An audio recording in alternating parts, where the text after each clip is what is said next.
অনেক দিন ধরেই বরকে বলছিলাম আমাকে একটু ঘুরতে নিয়ে চলো, ফাইনালি আমাকে ঘুরতে নিয়ে যাচ্ছে। তো এদিকে রেডি, আর এখন উনি বলছে যে যাবে না আমাকে নিয়ে, ঘুম পাচ্ছে। বলো কেমন রাগ হয়। যাই হোক, আমার টিয়া পাখির সাথে দেখা হয়ে গেছে। আমার টিয়া পাখিকে কেমন লাগে কমেন্ট করে জানিও।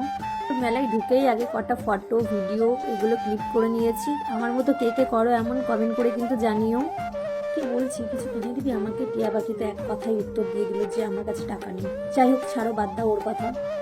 তারপর বলো, আমার মতো মেলায় এসে সংসারের জিনিস কিনতে কার কার ভালো লাগে কমেন্ট করে কিন্তু জানিও। দোকানের চেয়ে এখানে দামটা বেশিই চাচ্ছিল, ওই জন্য কিছুই কেনা হয়নি। ওই যে কথাই আছে না, দেখাশোনা ফ্রি, আজ তাই করেছিলাম মেলায় এসে। টিয়া পাখিকে বলছি ভালো লাগছে বল, কিন্তু দামটা খুব বেশি। চলে এসেছি কুর্তি চুড়িদারের দোকানে। এখানে একটা কুর্তি পছন্দ হয়েছিল কিন্তু নেওয়া হয়নি। ওকে অনেকবার বললাম তোর কি কিছু পছন্দ, ও তো কিছুতেই কোনো কিছু নেবে না। যাই হোক, ও কিছুই নেয়নি, আমি নিয়েছি। তোর কি পছন্দ?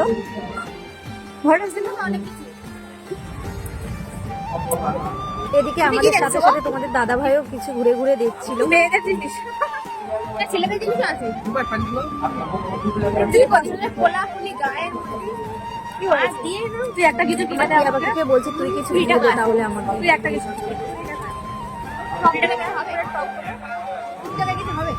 মেলায় ঘুরতে ঘুরতে শাড়িগুলো নজরে পড়লো। দেখো, হাতের মুঠোয় চলে আসছে। শাড়িগুলো খুবই সুন্দর ছিল, দামটাও খুব কম ছিল, 250 টাকা বলছিল। শাড়িগুলো খুবই ভালো, আর কাকুটার কাছে সুন্দর।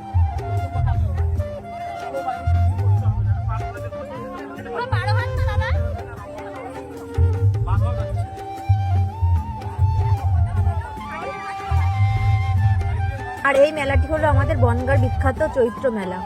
মেলা ঘুরতে ঘুরতে বরকে বলছিলাম চলো তুমি কিছু কিনে দেবে আমাকে, কিন্তু আমার তো কোনো কিছুই পছন্দ হচ্ছিল না, খুবই দামটা বেশি বলছিল, ওই জন্য কিছু কেনা হয়নি তেমন। ভাবছিলাম মেলায় এসেছি, কিছু না নিলেও হয় না, ওই জন্য এই ক্লিপটি দেখছিলাম। ক্লিপটি খুবই পছন্দ হচ্ছিল, কি কিউট দেখতে ক্লিপটি, তো ভাবলাম এই ক্লিপটাই নিয়ে নিই। কিছু কেনা হোক বা না হোক, মেলা ঘুরতে কিন্তু খুব ভালো লাগে। আমার মতো মেলা ঘুরতে কার কার ভালো লাগে তোমাদের?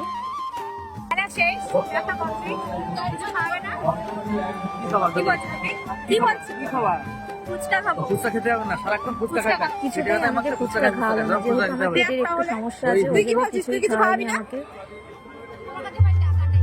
এই গাড়িগুলো আমার বরকে দেখাচ্ছিলাম, দেখো কি ছোট্ট গাড়ি, কি কিউট দেখতে। আমার বর তো আমাকে কিনেই দিল না, বলছে তুমি কি এখনো ছোট আছো নাকি, ওই জন্য আর গাড়িগুলো কেনা হয়নি।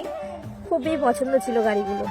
আমাদের মেলা দেখা কমপ্লিট, আর মেলা থেকে বেরিয়ে যাব আমার টিয়া পাখির হাত ধরে। আর এদিকে টিয়া পাখির কথা বলবো, টিয়া পাখির মনটা সত্যি খুব ভালো। টিয়া পাখি, তুমি নিজের পায়ে দাঁড়াও, অনেক কিছু করো জীবনে।